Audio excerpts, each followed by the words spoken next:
হ্যাঁ, তুমি আমার প্রেম, আমার স্বপ্ন।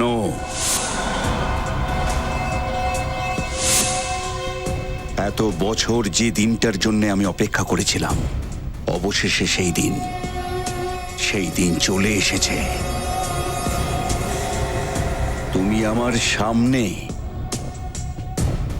আর আমি তোমার সামনে। আজ আমরা একে অপরের মুখোমুখি। এখন কেউ তোমাকে আমার থেকে আলাদা করতে পারবে না।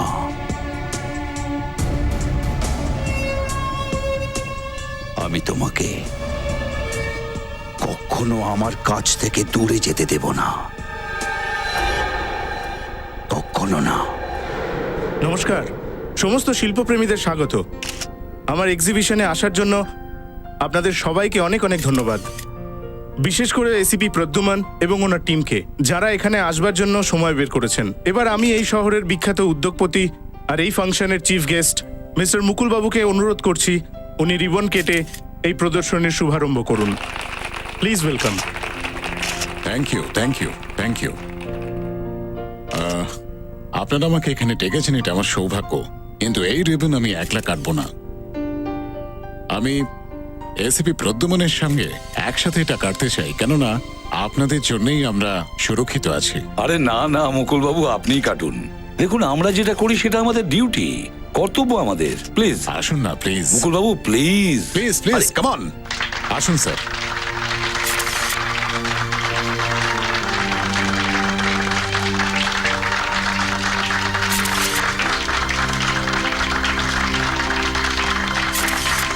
হ্যাঁ প্লিজ।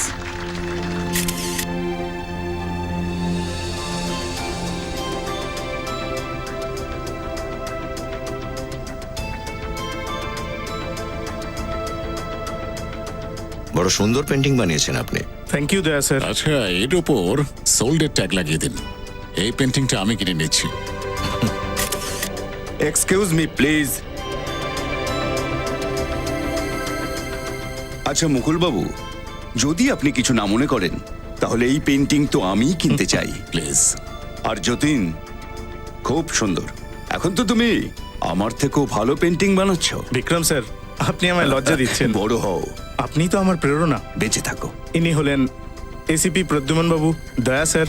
আর আরে বাবা, এনাদের কে না চেনে? এনারা তো আমাদের দেশের গর্ব। আরে না না বিক্রম বাবু, আপনাদের মতন শিল্পী আছে বলেই আমাদের দেশের মুখ উজ্জ্বল হয়েছে। আপনি আমাকে লজ্জা দিচ্ছেন। হ্যালো,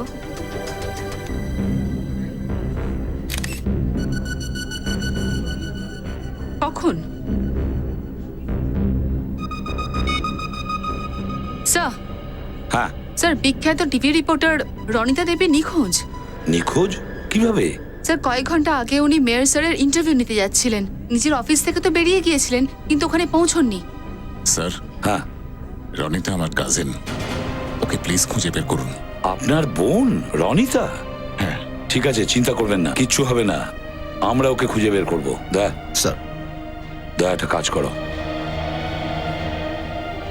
ওই রাস্তায় গিয়ে চেক করো যে রাস্তায় রনিতা মেয়রের বাংলোর দিকে যাচ্ছিল, আর আমরা ওর অফিসে গিয়ে চেক করছি।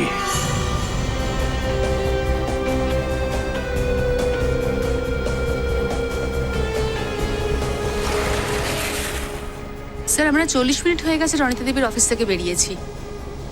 উনি মেয়র স্যারের সঙ্গে দেখা করতে এই রাস্তা দিয়ে গিয়েছিলেন, কিন্তু এখনো অব্দি ওনার গাড়ি দেখতে পাচ্ছি না। সেইটাই তো বুঝতে পারছি না পুরবি, যে রনিতা দেবীর গাড়িটা গেল কোথায়।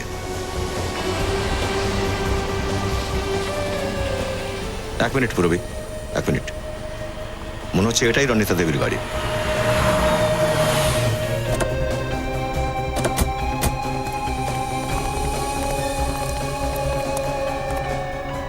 স্যার, গাড়ির ভেতরে তো কেউ নেই, আর আশেপাশেও কেউ নেই।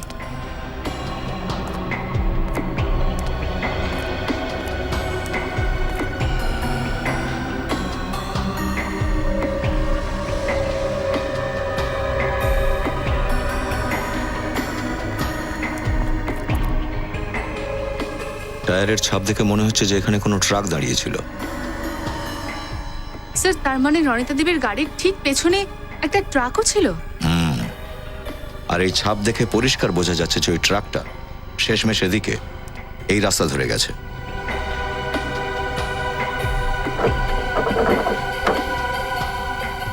দরজা তো বন্ধ দেখছি।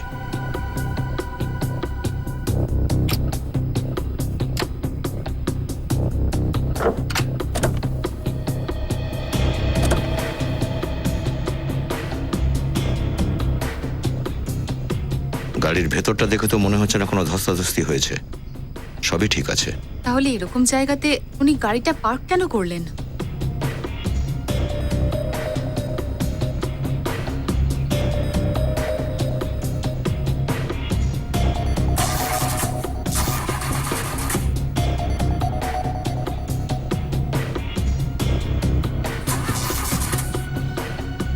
ও, আসলে গাড়িটা খারাপ হয়ে গিয়েছিল, তাই বাধ্য হয়ে এখানে গাড়িটা ফেলে রেখে গেছেন।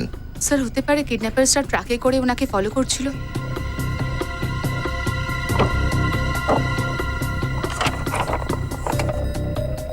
স্যার, এই দেখুন, গাড়ি খারাপ হয়ে যাওয়ার পর রনিতা দেবী নিশ্চয়ই কার সার্ভিসকে ফোন করেছিল। Car service company? হ্যাঁ স্যার। তার মানে দাঁড়াচ্ছে কোনো না কোনো মেকানিক তো নিশ্চয়ই এসেছিল গাড়িটা দেখার জন্য। তাহলে সেই বলতে পারবে যে এক্স্যাক্টলি এখানে কি হয়েছিল। একবার এই সার্ভিস স্টেশনে ফোন করে খোঁজ করো তো। স্যার।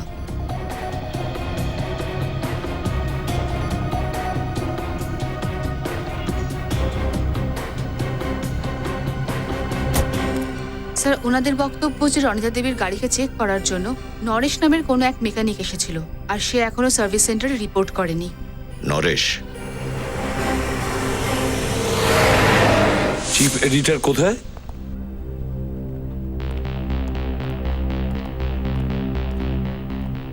আপনি চিফ এডিটর শান্তনু? হ্যাঁ স্যার, আমি আপনাকে ফোন করেছিলাম। ওকে, দেখুন শান্তনু বাবু, আমরা রনিতা দেবীর টেবিলটা চেক করতে চাই। ওকে স্যার, গাড়ি ওনাকে নিয়ে যাও। হ্যাঁ স্যার। স্যার, আপনি এদিকে আসুন। শান্তনু বাবু, আপনি কি মনে করেন, সত্যি কি রনিতা কিডন্যাপ হয়েছে? হ্যাঁ স্যার। আচ্ছা, কে করতে পারে? কাউকে সন্দেহ করেন আপনি? ঠিক বলতে পারবো না স্যার, তবে রনিতা তো খুব সাহসী রিপোর্টার ছিল। হুম। ও অনেক হাই প্রোফাইল লোকের বেআইনি কাজের পর্দা ফাঁস করে দিয়েছিল।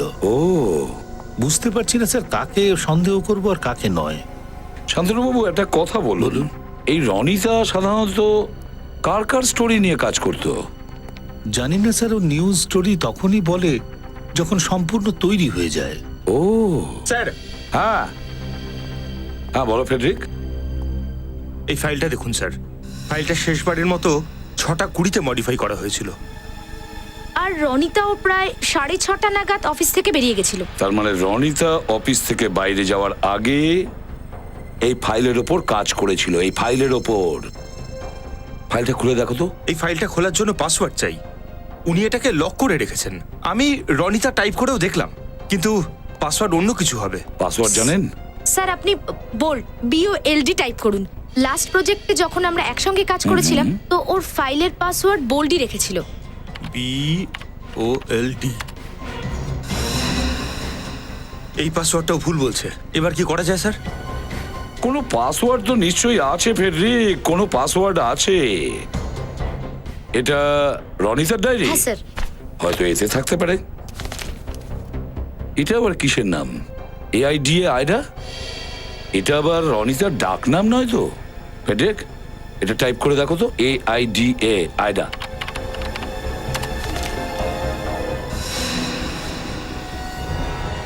স্যার, এই ফাইলটা তো ডিলিটই হয়ে গেল। ফাইলটা ডিলিট হয়ে গেল? তার মানে রনিতা কম্পিউটারটা এমন ভাবে সেট করে রেখেছে, যদি কেউ 3 বার ভুল পাসওয়ার্ড টাইপ করে তাহলে ওর ফাইলটা ডিলিট হয়ে যাবে। এরকমটাই হয়েছে। দেখি আরো কিছু আছে কিনা। ভিয়মকে? স্যার, ভিয়মকে রনিতার ডান হাত ভাবুন আপনি। রনিতার নিউজ স্টোরির জন্য সমস্ত ইনফরমেশন ভিয়মই কালেক্ট করতো। আচ্ছা, তাহলে ভিয়ম নিশ্চয়ই ও জানে যে রনিতা কোন কোন স্টোরির ওপর কাজ করছিল। ভিয়ম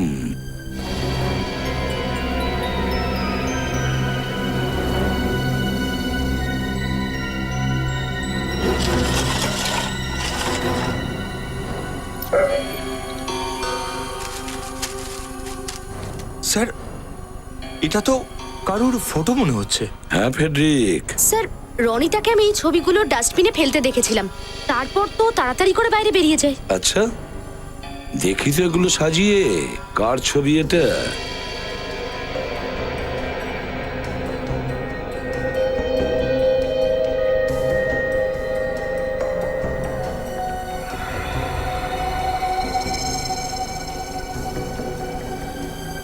এই দেখো ফেডরিক, এই সেই মুকুল।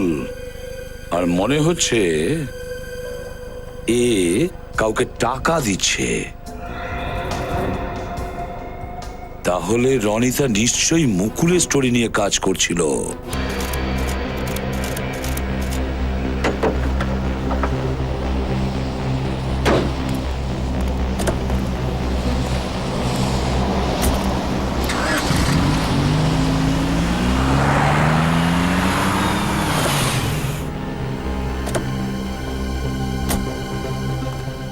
নরেশ, বলুন। আমরা সিআইডি অফিসার। আচ্ছা, তুমি কি রনিতা দেবীর কমপ্লেন কার্ড অ্যাটেন্ড করেছিলে? কার্ড নাম্বার হচ্ছে XC021346। হ্যাঁ স্যার, আমাকেই পাঠানো হয়েছিল। ওনার সাথে দেখা হয়েছিল? না ম্যাডাম, আমি যখন ওনার গাড়ির কাছে গেলাম ততক্ষণে উনি চলে গিয়েছিলেন। আমি ওনার মোবাইলে ফোনও করেছিলাম, তো ওনার ফোনটা সুইচ অফ তো বলছিল। তখন তোমার একবারও মনে হলো না যে তুমি ইমার্জেন্সি সার্ভিস সেন্টারে কল করে এটা বলো যে রনিতা দেবী গাড়ি ছেড়ে চলে গেছেন? সরি স্যার, অ্যাকচুয়ালি আমার পৌঁছতে একটু দেরি হয়ে গিয়েছিল, তো আমি ভাবলাম কাস্টমার আমার নামে কমপ্লেন না করে দেয়, সেজন্য আমি আর বসকে ফোনই করিনি। আচ্ছা, এবার এটা বলো যে ওর গাড়ির আশেপাশে তুমি কি কোনো ট্রাক দেখেছিলে?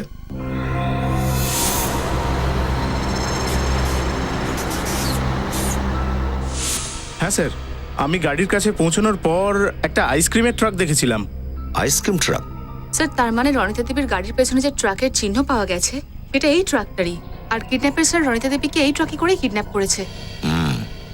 আচ্ছা, এই ট্রাকটার রংটা কি ছিল? স্যার সাদা রঙের ছিল, আর ওটার উপরে জাস্ট আইসক্রিমের লোগোও ছিল। Just ice cream? তিনটের পর যেসব অ্যাপয়েন্টমেন্ট আছে ক্যান্সেল করে দাও, আমার আর্জেন্ট কাজ আছে। আরে এসিপি সাহেব, আসুন বসুন। না, রনিতার ব্যাপারে কোনো খোঁজ মিলল? কিছু গোপন কথা জানতে পারলাম, ভাবলাম আপনার কাছে জেনে নেব। আপনি কি বলছেন আমি বুঝতে পারছি না। বুঝতে পারবেন ফেডরিক।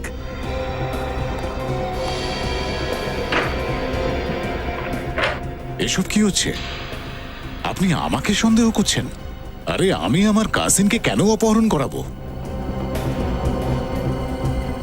এই জন্য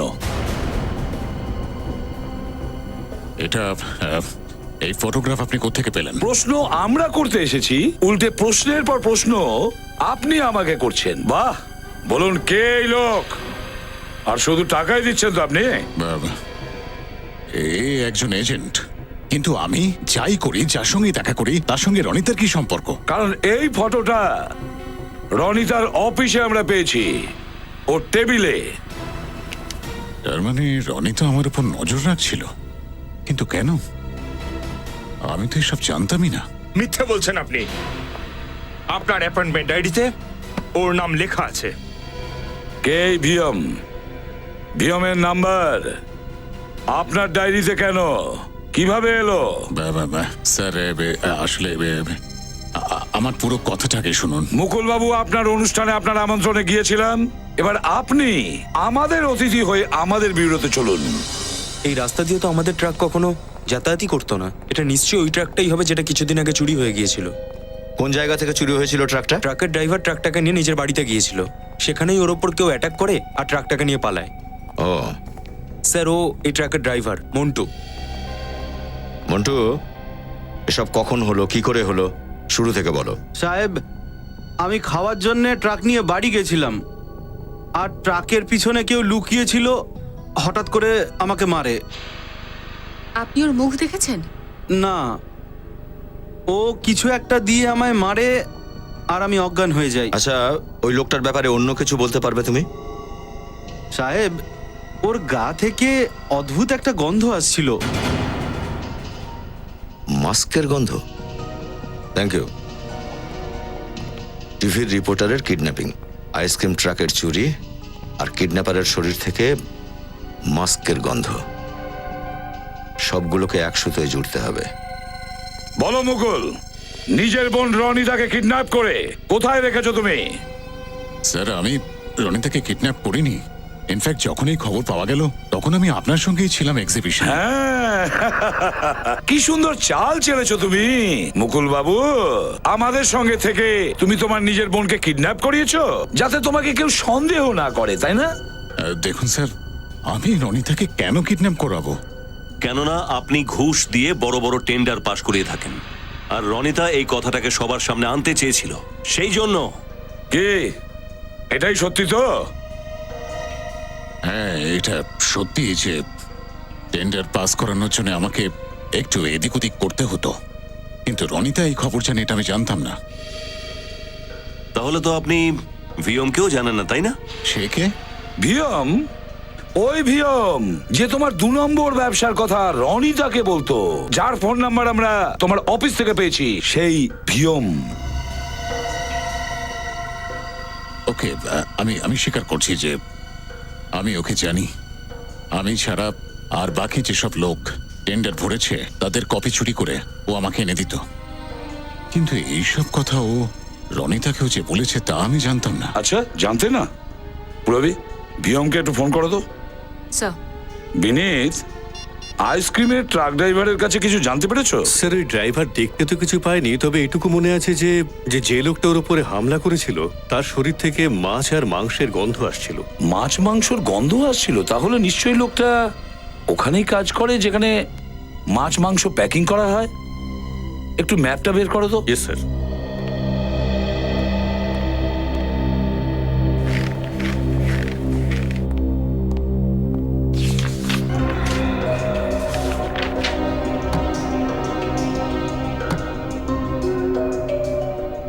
এক, আর এটা হলো 2, 3, এটা হলো 4। এই শহরে 4টে জায়গা আছে যেখানে মাছ মাংস প্যাকিং করা হয়। মানে স্যার আমাদের এই 4টে জায়গায় গিয়ে চেক করতে হবে? অবশ্যই চেক করতে হবে। স্যার, হ্যাঁ, স্যার ওর ফোন অন হয়ে গেছে, ওর লোকেশন ট্র্যাক করা হয়ে গেছে। কোন জায়গায়? Sir, Chinchli area. Chinchli area? ভিয়ম, তুলে নিয়ে এসো একে চিনচলি এরিয়া থেকে। জানা তো যাবে যে এই মুকুল সত্যি বলছে নাকি ভিয়ম।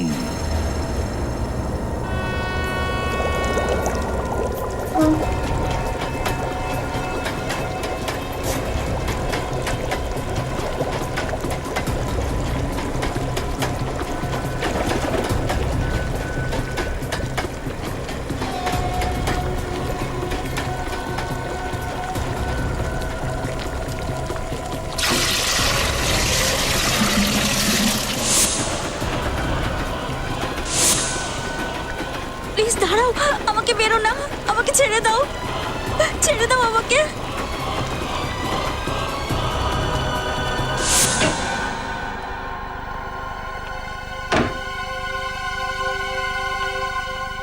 ভিয়ম বাবু, এ কি আপনারা? সিআইডি। রনিতার ব্যাপারে আপনার সাথে কিছু কথা ছিল। রনিতা? কে রনিতা? বোঝা যাচ্ছে না স্যার এর মাথায় এখন কি ঘুরছে। প্রথমে না বলে, তারপর স্বীকার করে। মুকুল তোমার ব্যাপারে সমস্ত কিছু বলে দিয়েছে, আর তুমি ওর জন্য কি কি কাজ করো সেটাও বলে দিয়েছে। আমরা জানতে পেরে গেছি যে আপনি মুকুলের সিক্রেট রনিতাকে আর রনিতার সিক্রেট মুকুলকে বিক্রি করতেন। দুজনকে আপনি ডবল ক্রস করছিলেন। এবার আপনারা যখন সব জেনেই গেছেন তাহলে তাহলে আর আমি কি বলবো? রনিতাকে কিডন্যাপ করে কোথায় রেখেছো? কি? রনিতা কিডন্যাপ হয়ে গেছে? একদম নাটক করবেন না। না স্যার, আমি সত্যি বলছি।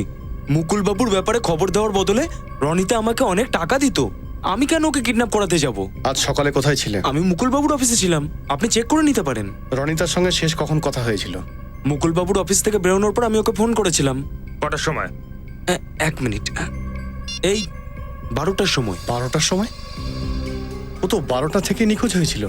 আর স্যার, আমরা রনিতার মোবাইল চেক করেছিলাম, তাতে নাম আর নাম্বার কিছুই ছিল না।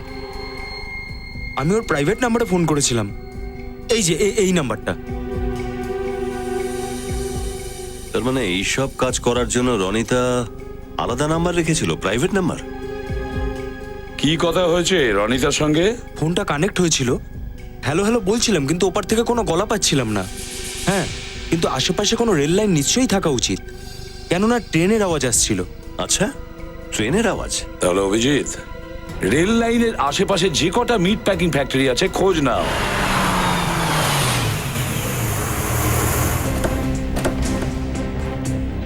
এই আইসক্রিমের ট্রাকটা তো এখানে দেখছি। এটা করেই রনিতাকে কিডন্যাপ করা হয়েছিল। এখানেই কোথাও হবে হয়তো।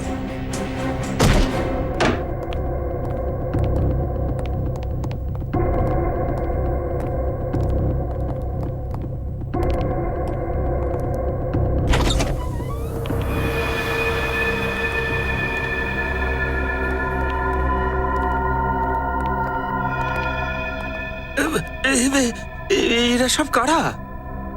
স্যার এগুলো পুতুল স্যার। মোমের পুতুল। বাইরে আইসক্রিমের ট্রাক, এখানে মোমের পুতুল, আর রনিতা গায়েব। চেক করো।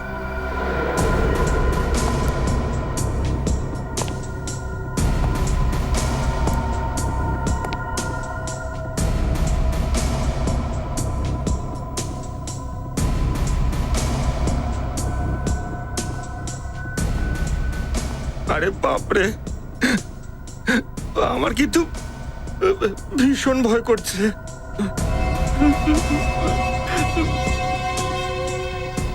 কি ভীষণ ঠান্ডা এই জায়গাটা, কিন্তু আমার ভীষণ ঘাম দিচ্ছে।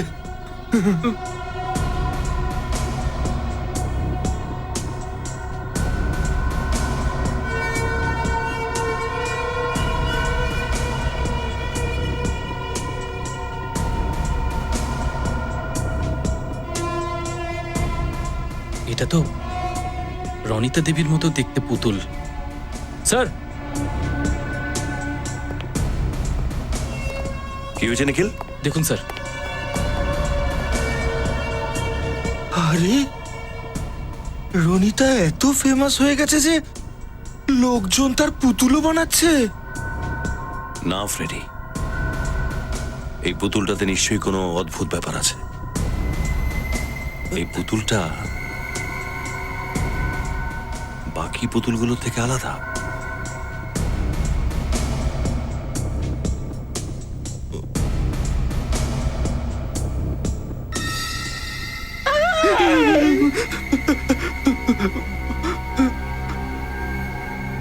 এটা তো রনিতা।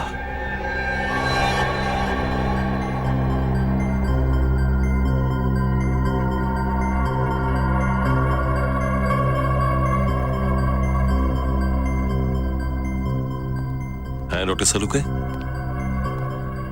কি মনে হচ্ছে? অভিজিৎ, খনি প্রথমে এই মেয়েটির সারা শরীরে গরম মোম ঢেলেছে, তারপরে কায়দা দেখিয়েছে। মৃত্যু কি করে হলো রনিতার? অভিজিৎ, এখন তো মেয়েটার শরীরটা মোম থেকে বার করা হলো। মৃত্যু কি করে হলো সেটা জানতে গেলে এই বডিটা ফরেন্সিক ল্যাবে পাঠাতে হবে। স্যার এ হলো রাজু, এই গোডাউনটাকে দেখাশোনা এই করে। রাজু, এই লাশটা এখানে কি করে এলো? আমি জানি না স্যার, আমি শুধু এইটুকুই জানি যে এখানে অনেক মোমের পুতুল রাখা থাকে। কিন্তু তুমি কাউকে তো নিশ্চয়ই দেখেছো। কে এসেছিল এখানে? কেউ না স্যার। ঘুমোচ্ছিলে? হ্যাঁ, এই গোডাউনটা কার? এটা বিক্রম স্যারের, আর এখানে যত মোমের পুতুল রাখা আছে সব উনিই বানিয়েছেন। বিক্রম বাবু, যে একজন খুব বড় মাপের আর্টিস্ট, খুব বড় মৃৎশিল্পী। বিক্রম বাবু কি বাড়ি আছেন? আমরা সিআইডি থেকে। হ্যাঁ আছেন।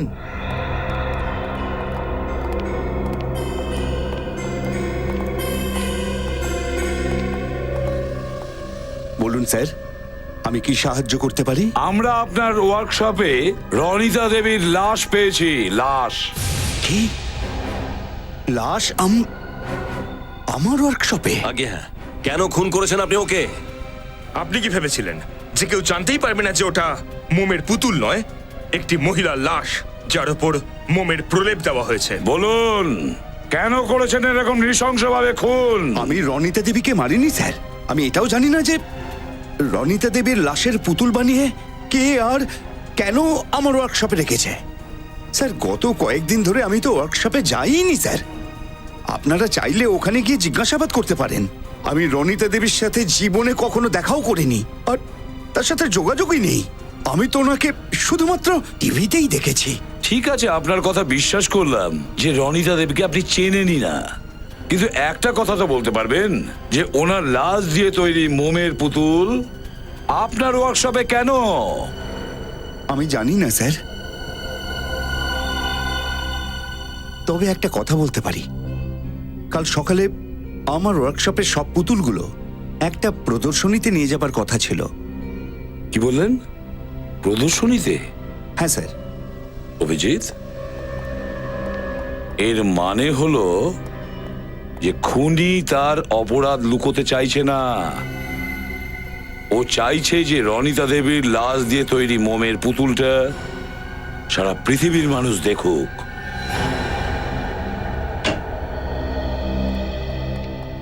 দেখো সালুকে, আচ্ছা এর কি মৃত্যু বিষের কারণে হয়েছে? না বস, একদম নয়। কিন্তু স্যার, এনার শরীরে তো কোনো চিহ্নই নেই। না ওনাকে কেউ গুলি করেছে, না ছুরি মেরেছে। তাহলে ওনার মৃত্যু হলো কি করে? রনিতা দেবীর মৃত্যু দম বন্ধ হওয়ার কারণে হয়েছে। দম আটকে মারা গেছে? হ্যাঁ। মানে স্যার, উনি ওনার প্রথমে শ্বাসরোধ করেছে, তারপর ওনার শরীরে গরম মোম ঢেলেছে।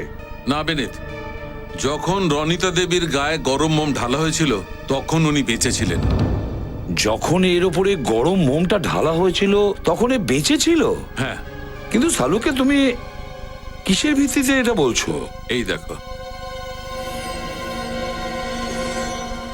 এই এর হাতের উপরটা দেখো, চামড়াটা জায়গায় জায়গায় পুড়ে গেছে। এই দেখো, কোথাও কোথাও চামড়া তো উঠে আসছে। শুধু এটুকুই নয় স্যার, আমরা রনিতার রক্ত থেকে ঘুমের ওষুধ পেয়েছি। এর থেকে মনে হয় খুনি প্রথমে ওষুধ দিয়ে ওকে গভীর ঘুম পাড়িয়ে দিয়েছিল, আর তারপর গরম মোম ও শরীরে ঢেলে দিয়েছিল। আর গরম গরম মোম যখন এর শরীরের উপর পড়েছে তখন চামড়াটা পুড়ে গেছে, আর পরে যখন মোমটা ঠান্ডা হয়ে গেছে তখন এর পুরো শরীরের ওপর মোমের একটা মোটা মতো লেয়ার পড়ে গেছে। স্যার, এই কারণেই কি ওনার দম আটকে গেছে? হ্যাঁ। খুনি বেচারির ওপরে গলানো মোমটা ঢেলে দিয়েছিল যাতে খুব সুন্দর পুতুল তৈরি হয় আর মানুষে একে এক্সিবিশনে দেখতে পায়। স্যার, তার মানে খুনি এমন একজন লোক যে মোম দিয়ে পুতুল বানানোর শিল্পটা জানে। হ্যাঁ পুরবী, কিন্তু ওর শিল্পের ভুল ব্যবহার করেছে, ভুল প্রয়োগ করেছে। বিক্রমের ব্যাপারে কি জানতে পেরেছো? স্যার, আমাদের কাছে বিক্রমের কোনো ক্রিমিনাল রিপোর্ট নেই। কি? বিক্রমের কোনো ক্রিমিনাল রেকর্ড নেই? না স্যার। ACP Pradyuman hair.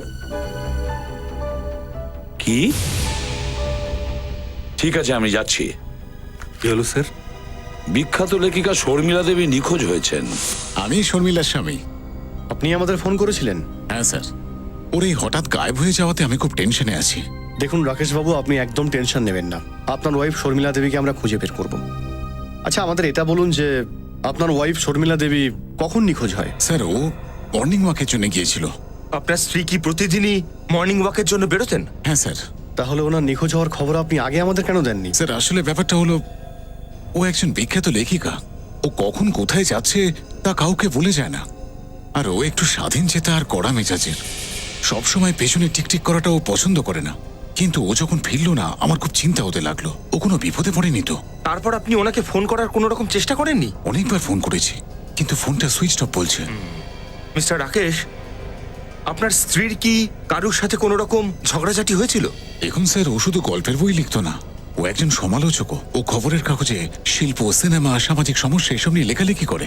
ও কাউকে ভয় পায় না, যা সত্যি মনে করে সেটাই কাগজে লেখে। আর স্বাভাবিকভাবেই এর জন্য অনেকে নিশ্চয়ই প্রবলেম ছিল। অবশ্যই, ও লেখা পড়ে অনেক বড় বড় লোক অসন্তুষ্ট হয়েছে। আচ্ছা, শর্মিলা দেবী কি ইদানিং কিছু বিশেষ কিছু করছিলেন? হ্যাঁ স্যার, ওর নিজের নতুন বইয়ের লঞ্চিং ফাংশনে যাওয়ার ছিল। ও, প্রথমবার তো ওই খুনি নিজের মোমের শিল্পকে ওই এক্সিবিশন অবধি পৌঁছাতে পারেনি, কিন্তু এইবার ও নিশ্চয়ই চেষ্টা করবে যাতে ওর স্বপ্ন পূরণ হয়। এবার এটা বলুন যে বুক লঞ্চের ফাংশন কোথায় হতে চলেছে? স্যার, শর্মিলা দেবীর বুক লঞ্চের প্রস্তুতি চলছে। তার মানে কিডন্যাপার যে কোনো সময় আসতে পারে এখানে। এক্সকিউজ মি, আমরা সিআইডি থেকে আসছি। কি ব্যাপার বলুন তো? এখানে কতজন লোক কাজ করে? 7-8 জন হবে। তো আপনি এদের সবাইকে চেনেন? হ্যাঁ, আমারই ম্যানেজমেন্ট কোম্পানির লোক। ঠিক আছে, কোনো অচেনা লোক বা মহিলাকে দেখলে সঙ্গে সঙ্গে জানাবেন, ঠিক আছে? Sure sir. ম্যাডাম, ম্যাডাম, তাড়াতাড়ি এদিকে আসুন। ম্যাডাম, তাড়াতাড়ি আসুন। স্যার, এই দেখুন স্যার, কি হয়ে গেছে। একটু দূরে সরে দাঁড়াও দেখি।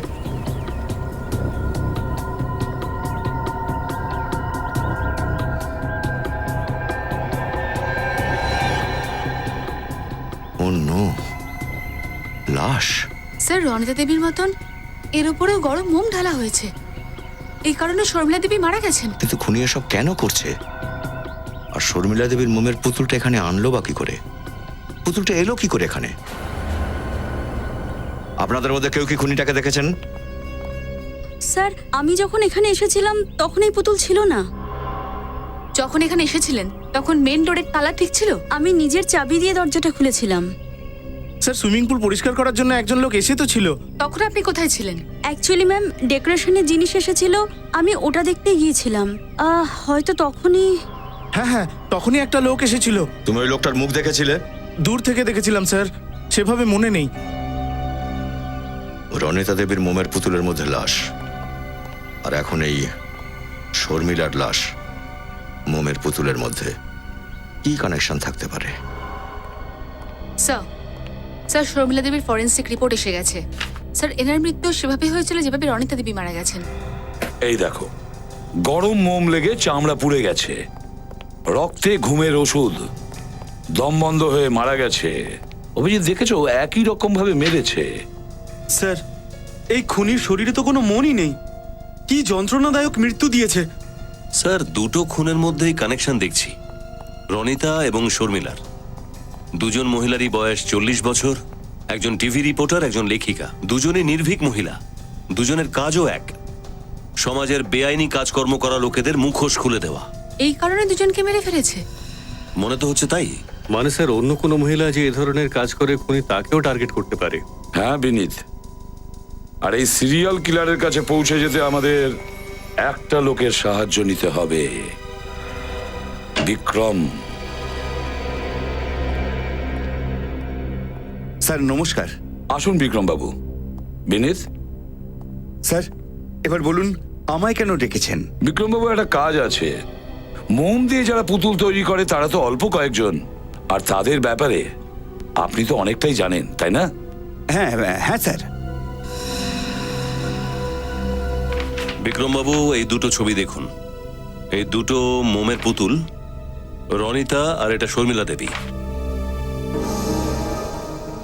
আপনি বলতে পারেন এই কারিগরি কোন আর্টিস্টের?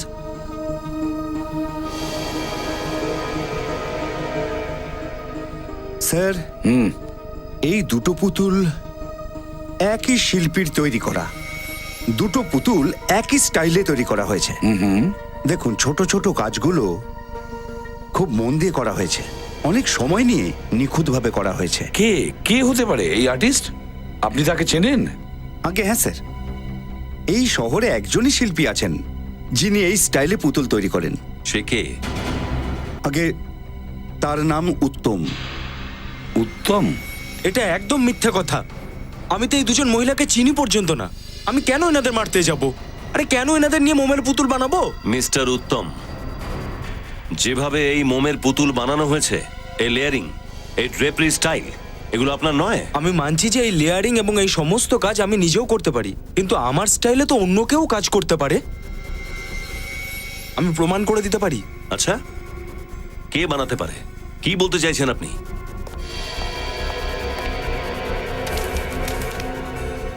এই চিঠিগুলো আমাকে কোনো অজানা ব্যক্তি পাঠিয়েছে স্যার।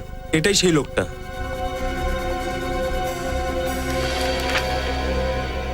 তোমার থেকে আমি অনেক ভালো শিল্পী, কিন্তু তোমার মতো সৌভাগ্য আমার কোনোদিন হয়নি।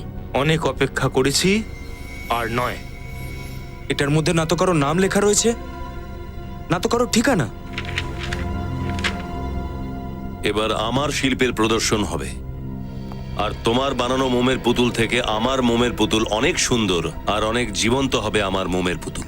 তোমার 3 বছর লেগেছে, আর আমার লাগবে শুধুমাত্র 3 সপ্তাহ আমার কারিগরি পৃথিবীর সামনে আনতে। স্রেফ 3 সপ্তাহ। এটা তো স্পষ্ট যে এই চিঠিটা লিখেছে সেই লোকটি খুনি। এই সেই শিল্পী যে রনিতা আর শর্মিলাকে খুন করেছে আর ওদের মোমের পুতুল বানিয়েছে। উত্তমবাবু, আপনার এমন কোন কম্পিটিটর আছে যে এত নিচ অব্দি নামতে পারে? এরকম তো কারোর কথা আমার মনে পড়ছে না স্যার। কাউকে সন্দেহ করেন আপনি? না স্যার।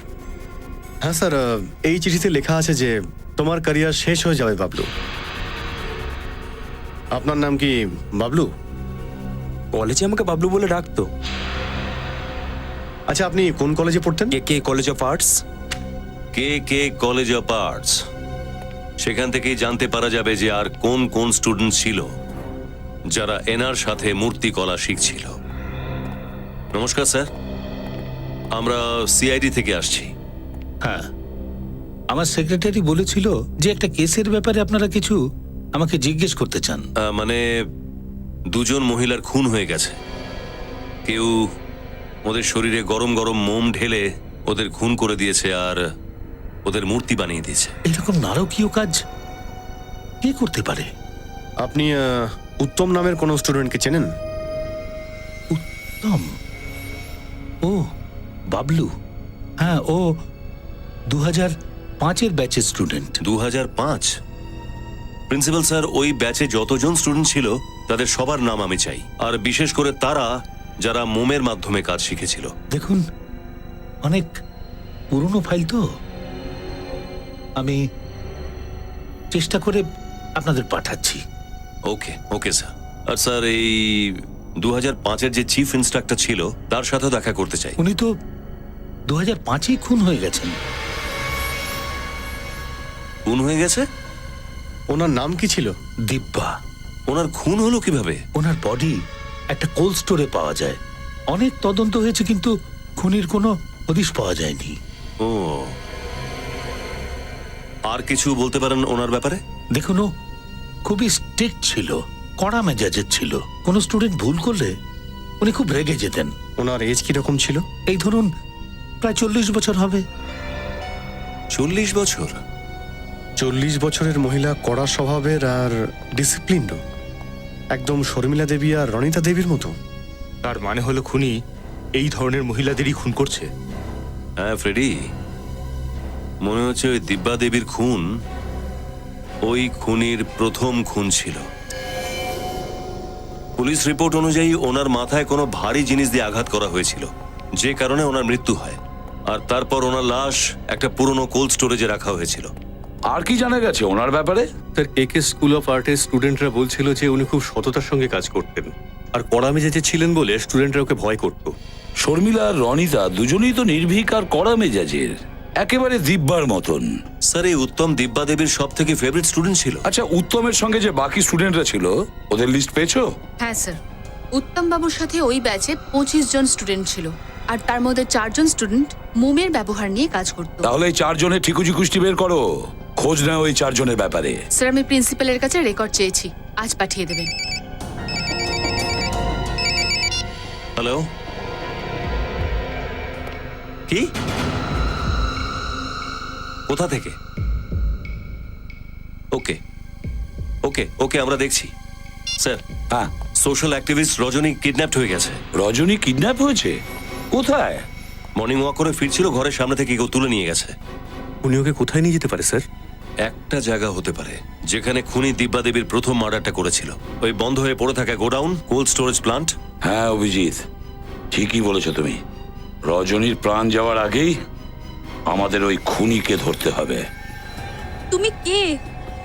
কেন আমাকে নিয়ে এসেছো? আমাকে ছেড়ে দাও প্লিজ। আমি তোমার কি ক্ষতি করেছি? কি করে ছেড়ে দেবো? তুমি এইসব এর জন্যই বলছো কারণ তুমি জানো না পৃথিবীর সব থেকে সুন্দর আর মহান মূর্তিগুলোর মধ্যে তোমার নাম নেওয়া হবে। আজ থেকে 1000 বছর পরেও লোকে তোমাকে মনে রাখবে। অমর হতে চলেছো তুমি। কি চাও তুমি করতে? বেশি কিছু না, শুধু তোমার মোমের মূর্তি বানাতে চাইছি আমি। এই যে তোমার সামনে গরম গরম টকবক করা মোম দেখতে পাচ্ছো, এই মোম তোমার শরীরে ঢালবো। একটু জ্বালা করবে, কিন্তু বেশি না, কারণ অলরেডি আমি তোমার শরীরে ওষুধ দিয়ে রেখেছি। তারপরে কোল্ড স্টোরেজে দিয়ে দেবো, আর তারপর গরম গরম টকবক করা মোম তোমার শরীরে জমে যাবে। আর তারপর আর তারপর আমি আমার কলাকৃতি দেখাবো। না না প্লিজ আমাকে মেরো না, প্লিজ মেরো না।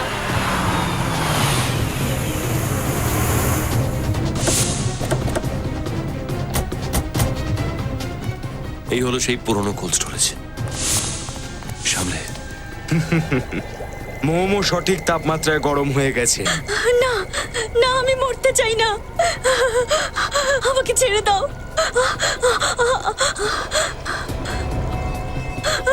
আমাকে ছেড়ে দাও, আমাকে যেতে দাও। আমি তোমার কি ক্ষতি করেছি? ছেড়ে দাও আমাকে।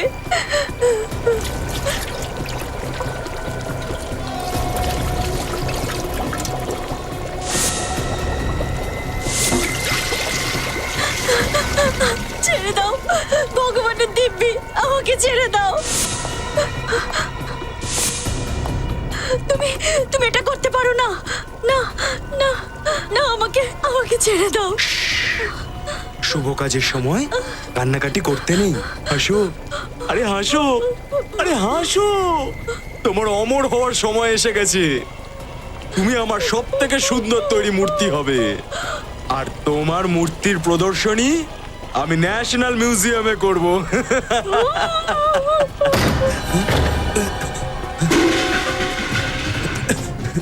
Mister Vyom, K K college of arts এর বদনাম করছো তুমি? আসল নাম কি তোমার? আসল নাম বল। সিদ্ধার্থ নাম আমার, পরিচয় লুকানোর জন্য নাম বদলেছিলাম। আর নিজের অপরাধ লুকোনোর জন্য তুই আমাদের সাহায্য করেছিস। তুই অনেক চেষ্টা করেছিস আমাদের বিভ্রান্ত করার জন্য। রনিতা দেবীর ব্যাপারে আমাদের ইনফরমেশন দেওয়া, ওই ফোনের ডিটেলস, রেলওয়ে ট্র্যাকের আওয়াজ, ভালোই নাটক করেছিস। কেন মেরেছিলি তুই দিব্যা দেবীকে? ও সবসময় আমাকে বকতো। উত্তমই ওর সব থেকে প্রিয় স্টুডেন্ট ছিল। এই কোল্ড স্টোরেজটাতেই আমরা প্র্যাকটিসের জন্য আসতাম। আর এই কোল্ড স্টোরেজে ও সবার সামনে আমাকে অপমান করেছিল। আর সেই কারণেই তুমি ওনাকে এই কোল্ড স্টোরেজে এনে খুন করলে, আর ঠিক উত্তমের স্টাইলে ওনার পুতুল বানালে, যাতে উত্তম ফেসে যায়। হ্যাঁ, ওদের মতো মহিলাদের মেরে আমি নিজের রাগ কমিয়ে রাখতাম। ও আমার ভবিষ্যৎ শেষ করে দিয়েছিল। কেউ কারো ভবিষ্যৎ বরবাদ করতে পারে না। মানুষ নিজের ভবিষ্যৎ নিজেই তৈরি করে অথবা নিজেই ধ্বংস করে। তোর মতো ফাঁসি হবে তোর, ফাঁসি।